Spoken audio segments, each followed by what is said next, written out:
Okay, are we all set? That's great. Before we start today, I'd just like to hand the session over to our panelists here, and they'll give us a 30-second quick introduction about their background, where they come from, what they're doing, and then we'll start the session on leveling the playing field. So Niyati, would you like to go first? A very good evening, everyone. I'm Dr. Niyati Chitkara, Principal, Chitkara International School from India.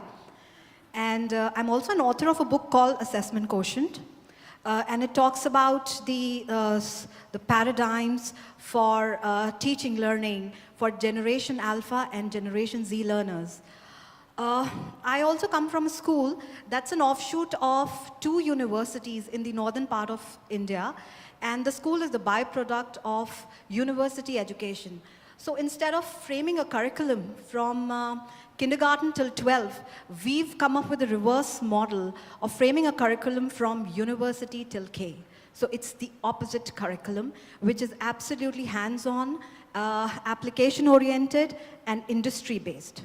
So further to, I'll add 2 more, after the questions. Thanks.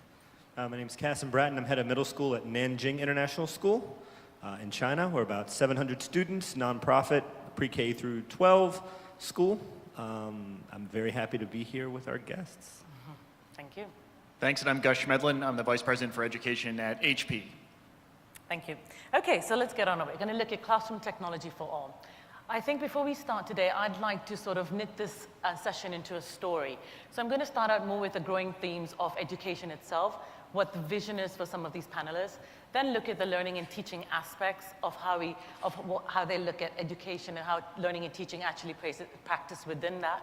Then we'll look at how we look to integrate the technology within the schools, within the culture, the ethos, and in lesson planning. And then follow up with a few more sessions on CPD, a few more questions on CPD, as well as inclusion. So looking at the very first question, I'd like to put this to Gus. Earlier this morning, you mentioned the 21st century classroom, and you gave us a flavor of what you think it could be.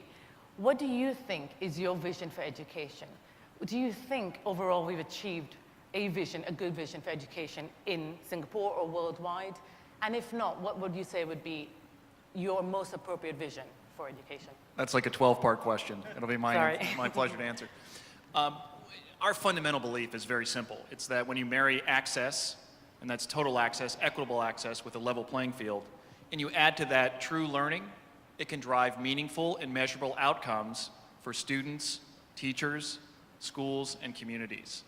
Our vision starts with students that are engaged, students that are self-directed, and students that are given the opportunity to learn skills to become flexible and adaptive lifelong learners.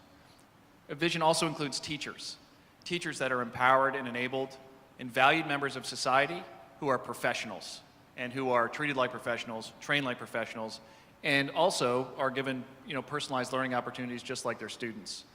Beyond that, we have the learning environments, the architecture of the schools, the way that classrooms should become modular.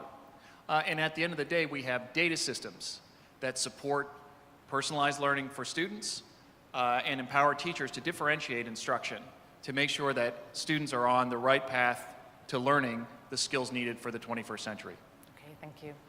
And Kasson, you mentioned in your previous session about accommodating to students' needs and abilities. So with your vision in mind, how do you think you could actually implement that in school, or have you already done that?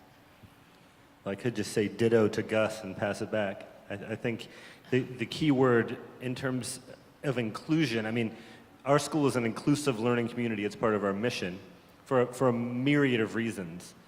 But what we're starting to learn is that inclusion really just means individualization or personalization. And so for us, that's our goal. How do we create structures in our organization that allow for that? And we're just starting to, really discover some of the potential with some prototypes we're using around opening up the schedule. I think a lot of it has to do, I'm sure people in the room have read Daniel Pink, or the idea of autonomy, mastery, and purpose, and combining those things with the tools and the teachers that we need in the classroom. So for us, it's how do we personalize, and what role does technology play in that process? And if I was to ask you just another question about that, can you share with us an example of how you personalize this in your classrooms? Sure. So one of the things that we're doing now is we have something called Amped Hour, Autonomy, Mastery, Purpose, Education. It's every day. We do mix some social emotional support in there. This is not a new idea. A lot of schools in the region are doing this. International School of Beijing has something called Futures Academy, which is very similar, Sheko International School. But what we're trying to do is create that space, because I asked a question earlier about how does design thinking and makerspace, and how does that really come into the sort of traditional learning space that most schools still have in some way. This is one of our answers, is trying to create that space for students to pursue what they're passionate about. They have autonomy to pursue it, to try to master it, and they have a purpose, a reason, and that purpose for us usually revolves around some sort of sustainable or actionable service to, could be our local community, could be the world. Okay, so if I drill down just a bit deeper and play a devil's advocate, Sure. when you actually give children these spaces to play with and give them that flexibility, do you think they're actually mucking around and having fun, or are they actually learning? This is a question that Both. many teachers come up with this and think, Yeah. but the children are just playing. It's sort of a chicken before the egg thing, isn't it? You know, what we see is maybe about 5 to 10% of students that are new to this idea. For the first couple weeks, yeah, like they will literally sit there and play video games, Yeah, okay. right? And then after about 8 to 10 sessions, they kind of look around and go, all right, I might as well do something. And our process is the hardest part as a teacher, as a parent as well. It's not just to step in and say, no, you must do this. But what we have found is in the same units that used to be very teacher-centric and teacher-based, that are now open more and using technology as a way to personalize that experience to some extent. We're not very far along in that path, actually. That's why I'm here, to try to glean that. But what we see is more engagement and the sort of outcome, which almost is somewhat irrelevant and surely more of a process focus, but those outcomes students are proud of. We bring, you know, the best part of my job is when students get to talk about that process and show their product.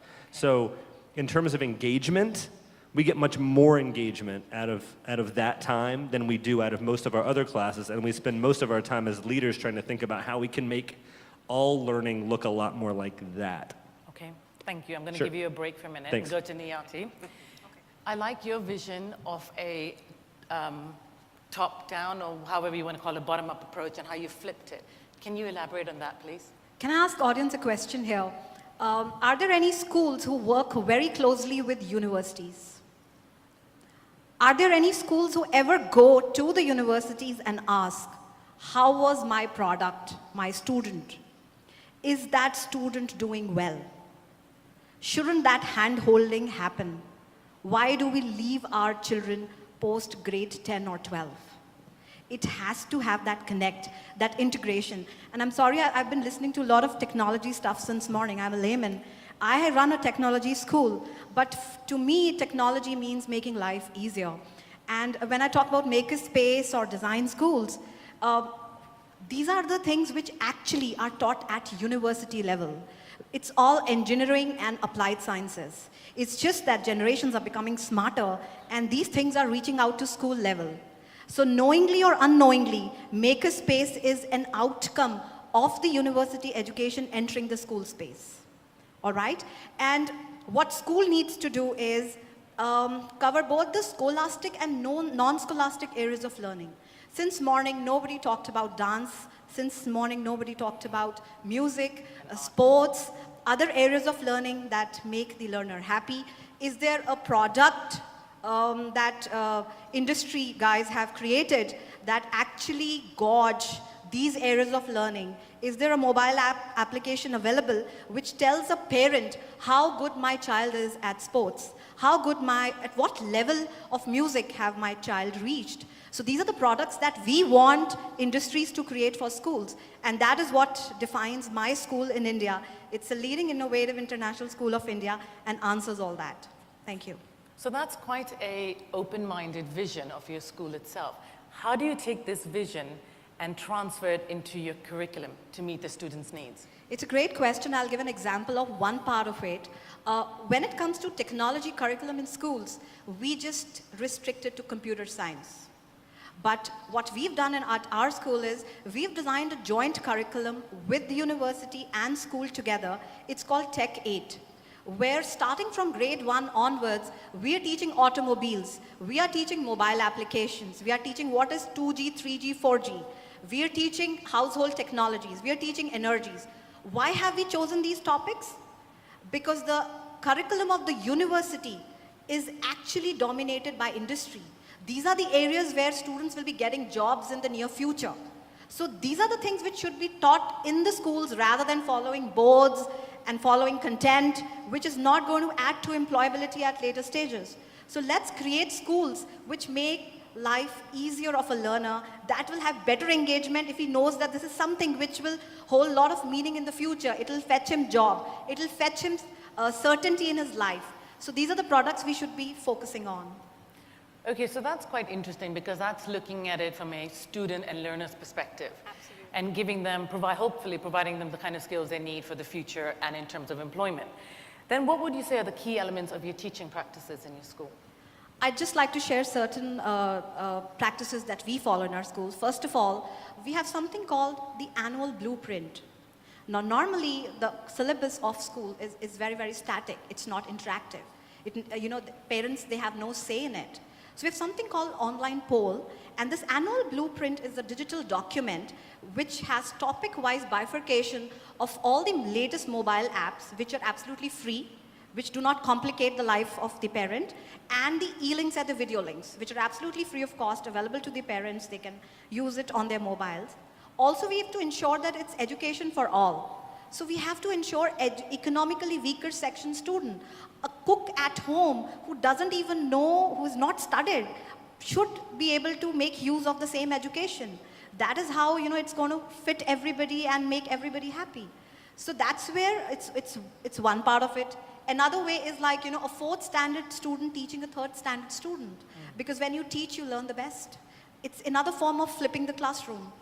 So that's there. Along with that, how about a child coloring his own report card? It's child's report card. He should be knowing and how he is doing in his life. So we have something on the mobile application called traffic lights. So how formative assessments are done that whenever the topic is going on, and if a learner did not get that topic well, there'll be a red light which says, stop, the child really needs to learn more. And then there's a yellow light which is like, still in the making. And the green light says it's perfect. He can move on to another topic. That's called mastery learning. So these are different kind of innovative teaching learning practices that we use in our school, and these are all digital. These are all interactive. So any kind of grievances or any kind of problem that a parent faces is redressed within working 24 hours. So it's not about getting technology to school, it's about responding to technology. How efficient your team is to respond to a parent who is probably solving a sum at night with his child and is struggling hard and cannot sleep.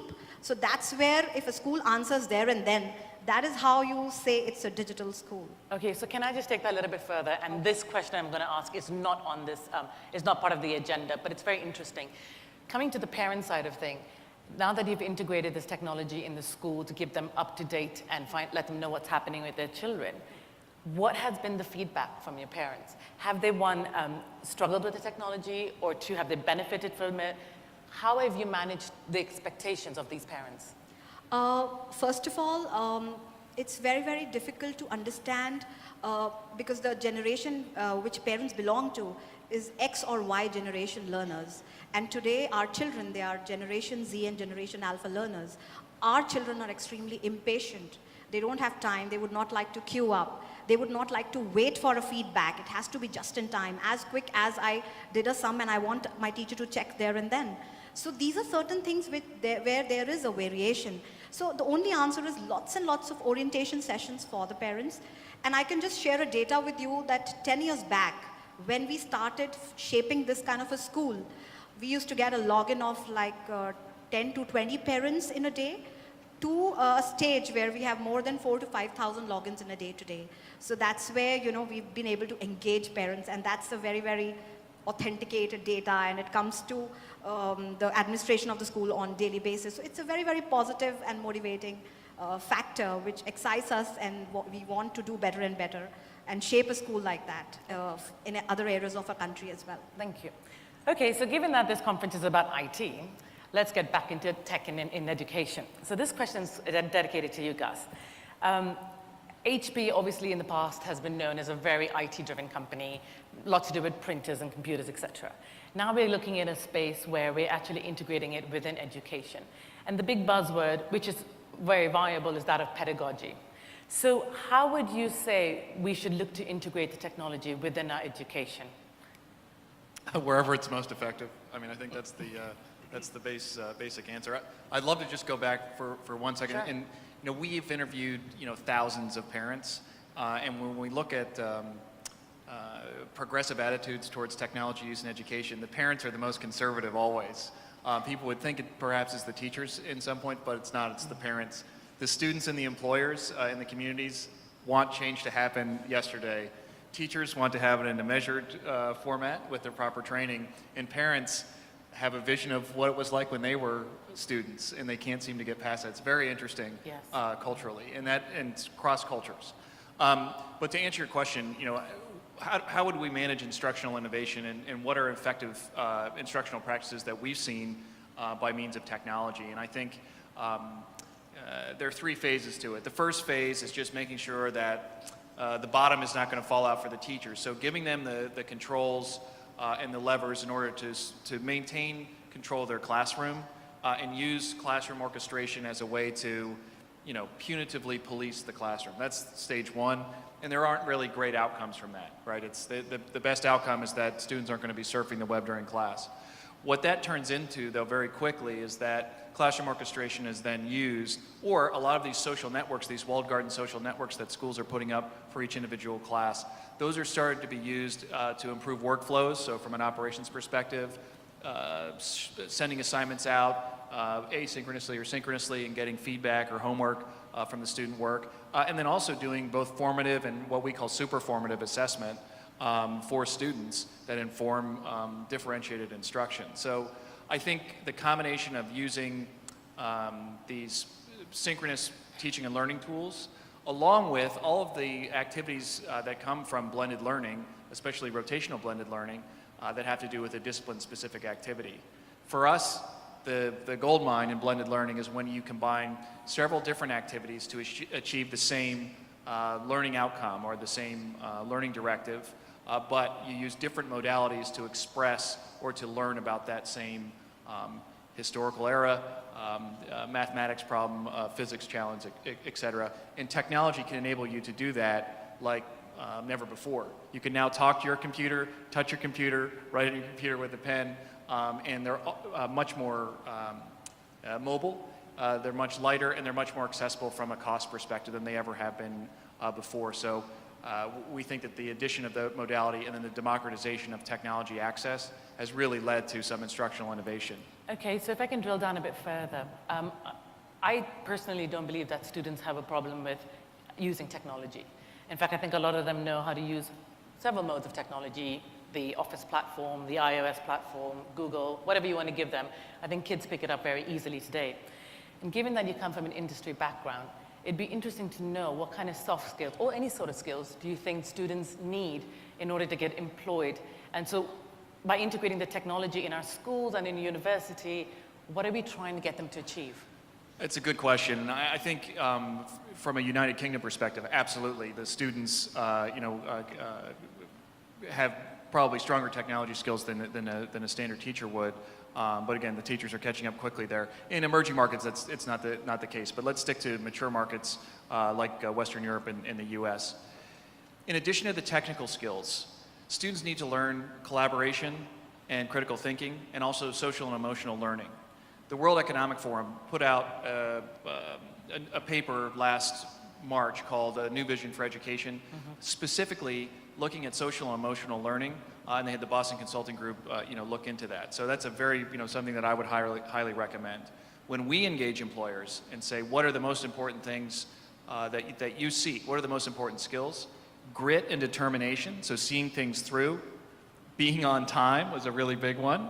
And then also excellent collaboration skills. So those are always the top 3 wherever you are in the world. Okay, that's good to know. So not to leave you out, Kasson, we're looking at teaching and learning. What was I going to ask you? Yeah, so you're obviously head of, you're principal of middle school. Yes. in your school. Yes. And have obviously implemented a lot of technology, I'm assuming, within your school culture. What would you say is the take-up by your staff? And then how does that translate with the students? And what kind of learning outcomes are coming out with this? It's a good question. It's the hardest question for a layperson in technology. I think for us, the idea of tech in school starts with the question, what's the purpose of school? Or why does our school exist? And for us, we're an inclusive school. And I think when people hear that, initially their thoughts are, oh, well, then you accept, kids that, aren't as smart as other kids, or there's this sort of, I don't know, a stereotype. But what it really is like I said at the beginning, it's really about personalization. So our implementation of technology is really about how can we facilitate that level of personalization within our school.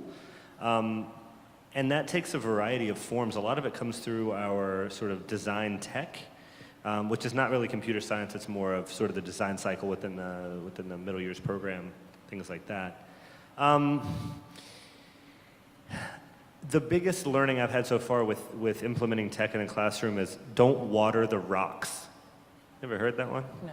It's basically like, it's the sort of adopter curve, and trying to honor those sort of early adopter prototype models, things that students are finding. A lot of times I'll ask a teacher, oh, that's a great idea, where'd you get that? And she'll say, oh, this student showed me this, and now we're gonna scale it up and use it on a classroom level.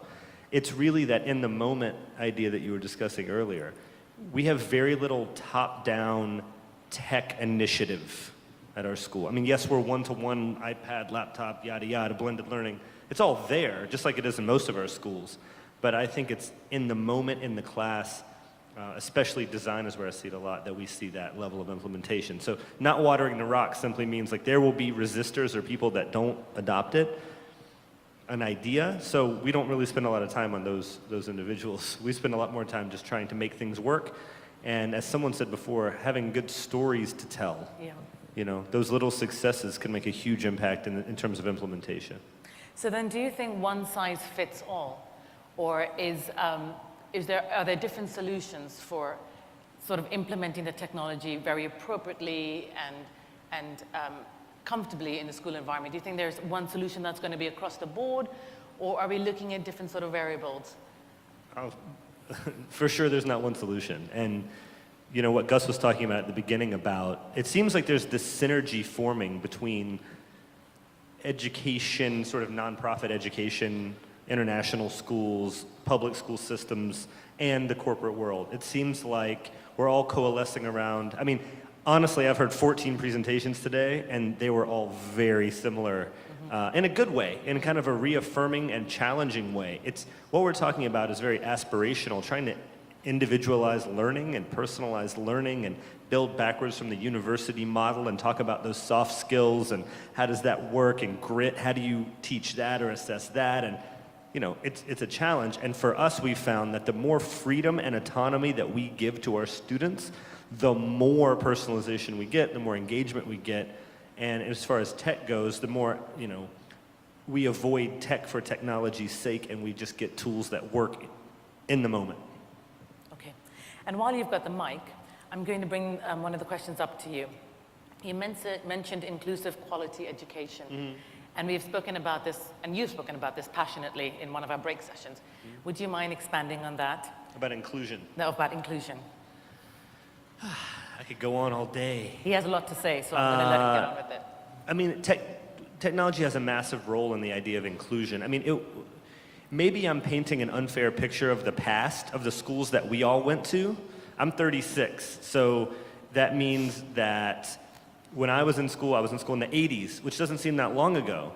But when I was in school, it was definitely the case that there was a curriculum, and there was a learning target of some kind, and there was a novel, and everybody, all 20 of us, were meant to learn that thing, and then there was going to be a test at the end where the teacher evaluated our ability to learn that thing, which is generally content, but there was some skill in there.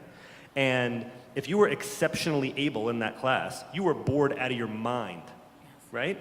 And some teachers would be able to sort of differentiate, which meant just give you more work, right?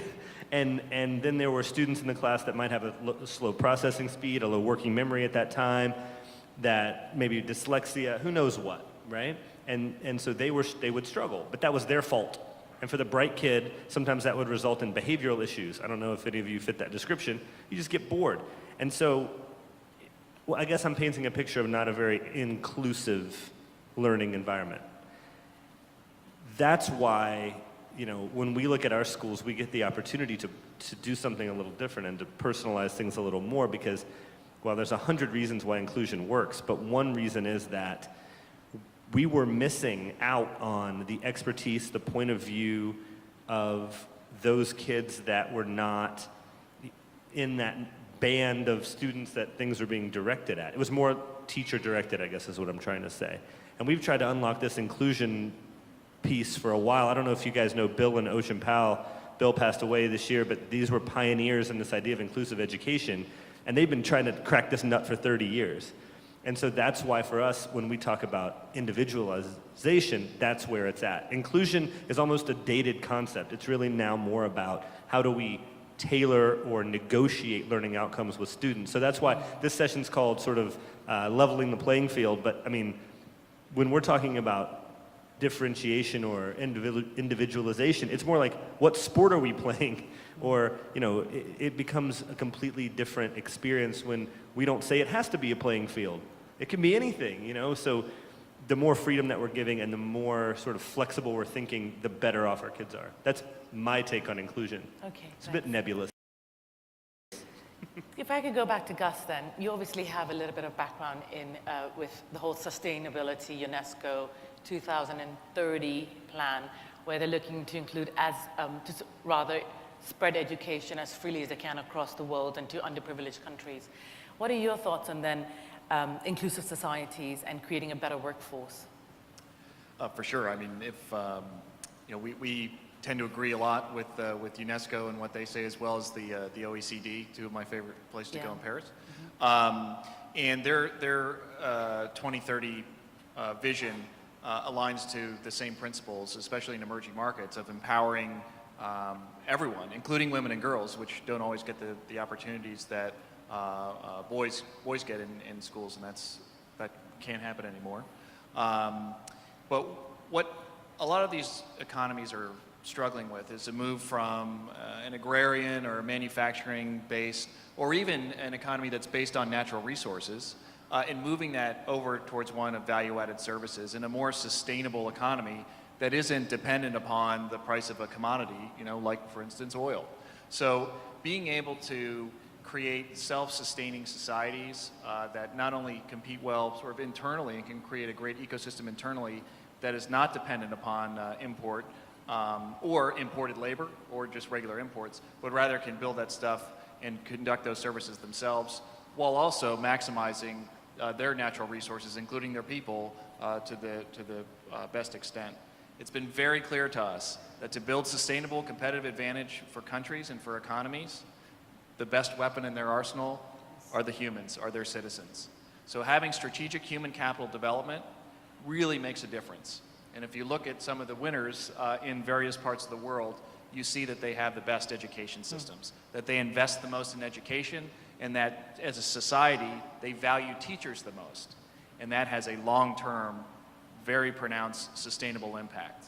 In fact, the work of Rick Hanushik of Stanford University has proved a causal relationship between an increase of cognitive skills and long-term GDP growth. I invite you all to take a look at that work, but that settles the science on why education is absolutely and inextricably linked to long-term economic growth. Thanks. It sounds a lot like Singapore, actually. It certainly does. Yeah. Okay, so coming to the last theme today, and one of my favorites, it's all about CPD and staff development. And that I'd like to bring to you, Niyati. Given that you have so much technology, again, in your school, but not even so much, just the most required that you need, how would you say you develop your staff professional development? Okay, that's a great question again. I'll go back to university education.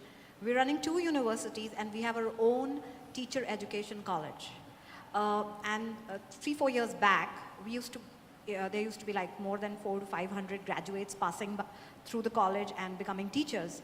And our school never used to hire them because they were not trained the way schools ideally expect teachers to be trained.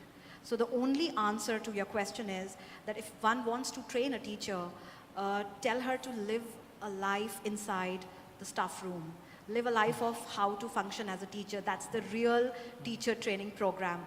Train a teacher how to shape portfolios of learners. Train her how PTMs should be conducted. Train her on how collaborative learning is possible. So these are certain things which ideally, one can do in their own school, and they need not do a lot of things, but do small things. I mean, I always believe do less, but do the best. And what we do at our school is something called buddy teaching, where the principal of the school and the coordinators and the teachers all sit together and plan a lesson, fill up a teacher's diary, do all that which normally a teacher does together, and then deliver a lesson to a particular grade.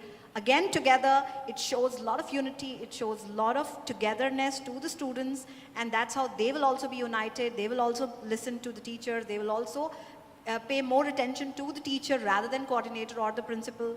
So instead of involving oneself in administrative jobs and other jobs, teaching is one area which no principal and no administrator should ever leave, because that is where the ultimate happiness lies. And that is the answer to the faculty development programs. So that's there. And along with that, we can shape digital portfolios. We can reframe the curriculum of the teacher education colleges. And all schools should go to the universities and tell them that the need of shaping a particular teacher, the kind of teacher you want for your schools, rather than creating aliens which make no sense, and then they can't be hired, or once they're hired, then there's a lot of investment that is done on them. It makes no sense at all. So it's just adding to chaos and problems, and it's not solving the problems. So then you would say that to bring teacher trainer in-house is more valuable than actually externally going out and trying to find trainers? Absolutely. And also I'd like to add to this that what about alumni? People whom we shaped. They've gone through the process. They're the real feedback givers. They are the ones who know, and they've gone and applied that curriculum, and they're the ones who can teach better than the kind of teachers we employ in our school. Also, to add on, university students, like what we do here in our school is for co-curricular activities, we let university students come and teach co-curriculars, because they know the latest salsa steps, and they know the latest jazz, and they know the latest stuff happening in the world. They're more updated than the teachers. So I think that's a real hands-on knowledge. That's a real teaching power, and our teachers can learn from them as well. So teaching is everywhere. Even if a 4th standard child is teaching a 3rd standard child, that's teaching. It's let it be informal or unstructured, but it's like a backward integration process. And everybody sitting here is a teacher. Somewhere or the other, you're teaching. Even you're teaching at home, you're teaching somebody in your groups, industry people teaching and training their own employees. So it's teaching everywhere. I think that's very sensible, because I do a few online sessions, and when I actually go and speak to the students, or rather when some other people come into a school and speak to students, they sort of turn off because they're not as young or connected. So the fact that you said you bring university students on and you teach them the most trendy steps or what's happening out there with the social media, that makes a big impact. And the students can actually connect with the teachers in some form or another. So I'm very conscious of the time. We have about 3 minutes left, and I'd like to open the discussion up now to you all, so you can ask any questions if you have to any of our panelists over here. But for now, are there any questions out there? And anyone would like to have any questions? Yes? Oh, do you need a mic? Thanks. I'd like to ask the panel, how do you do change management with the people in your school? How do you execute it in your school? I think you better hold on to that. Very good question. So much has been written about sort of change management and how we're meant to deal with it. I'd like to go back to what I said earlier about don't water the rocks as a big learning. In other words, there's an element of kind of put your money where your mouth is in terms of managing change. And if we always say that our mission is aspirational. And when I'm speaking, to our faculty or here, I'm not even really talking about today, I'm talking about, down the road. And when you talk about generational changes, and Jen Abrams, I don't know if you know her work, she's done some really great work around generational differences. The pace of change has sped up, and our ability to handle that has also increased as well. So I'm actually pretty curious about sort of most recent change, managing change theory.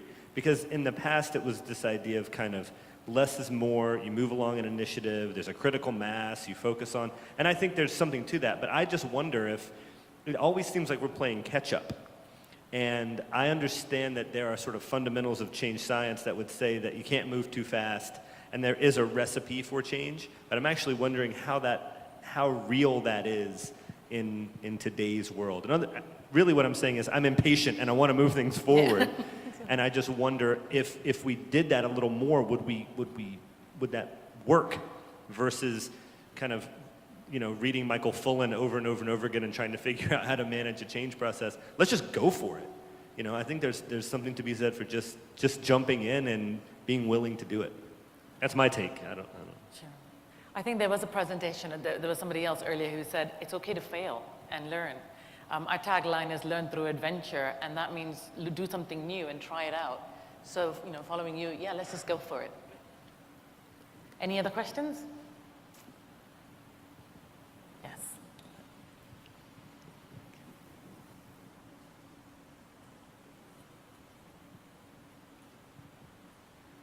Hello. It's very clear to me that all the people on the panel are in favor of inclusion, and there's lots of positive inclusion is good discussion going on, but I haven't heard any concrete examples yet of how technology is actually being used to foster inclusion. And I'd like to see that hopefully from some of the school leaders themselves, and perhaps if that could also go beyond some of the really minor things, because some of us do work with students that really do have very pronounced special needs.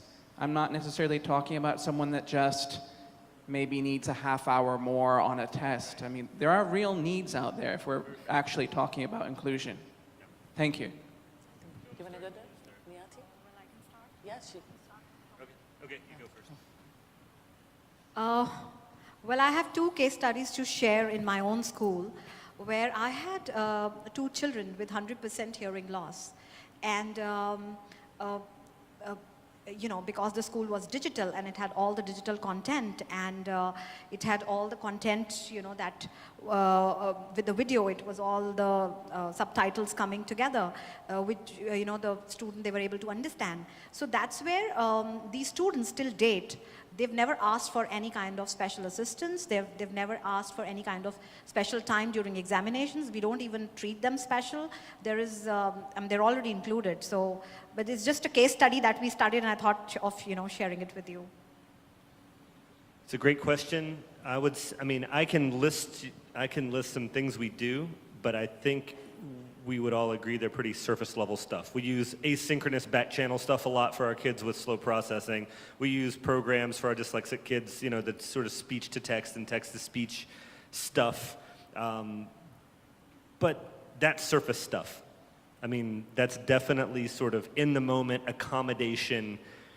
I'm looking for those big picture ways that technology can really personalize learning. Yes, we have Khan Academy, yes, we have, MOOCs and all that stuff, but I still think that's surface level stuff. What's the next level of how we do that? We don't do it. We're looking for it. So if anybody in the room has that, come see me in the drink session and I'll buy you one. Because I'm really interested in that. And maybe, do you want to speak to it a little bit, of HP's role? Just that we continue to look with our university partners across a wide range of technologies with students with learning differences.